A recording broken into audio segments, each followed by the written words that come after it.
Oh! Is it on? Okay. This is going to be a short video, and a video that isn't really going to make much sense to anybody but me and the other wrenchy people for whom I hang. It's your old pal Kip at Promasters Only. Mwah!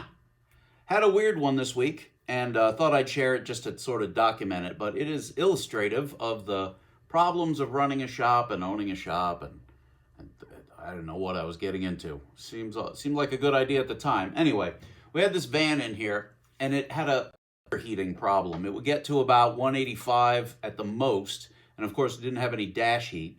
We went around and around in this thing. So there's a ton of reasons why an engine or a vehicle would overheat, but there's really only one reason why it would underheat, and that's the thermostat.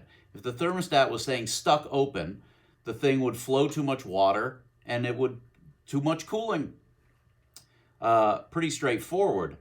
The point is that assuming everything else was stock, I mean, if you put in some kind of fancy radiator or whatever, I suppose you could make it underheat if there were various things. And anyway, in this particular van, I'll show you hilarious bumbling footage of yours truly, the fat man, installing a shroud. This was in an engine swap van where the shroud, which is this is sort of a plastic insert that surrounds the radiator and directs air, prevents air from going certain places and promotes it going to others. The shroud was missing on this particular van, and you would think, well, that's not enough to make it underheat. But that's what I thought, so I went and bought a shroud and put it in and blah, blah, blah. And there may even be a slight bit of ass crack in this footage that you're seeing now. But the important part to know is that, no, the shroud didn't fix it.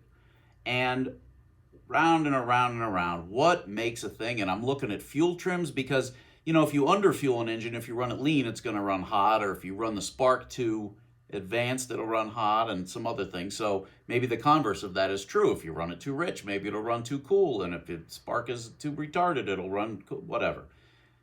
Of course, obviously, we had replaced the thermostat.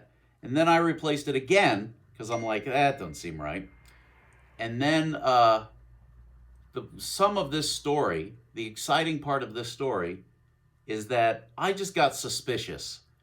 And I replaced it a third time, this time with a factory thermostat, and it worked fine. Now, what are the odds of opening the box twice and getting two bad thermostats? This is the thermostat in question, and the vendor shall remain nameless, but it is not the factory thermostat.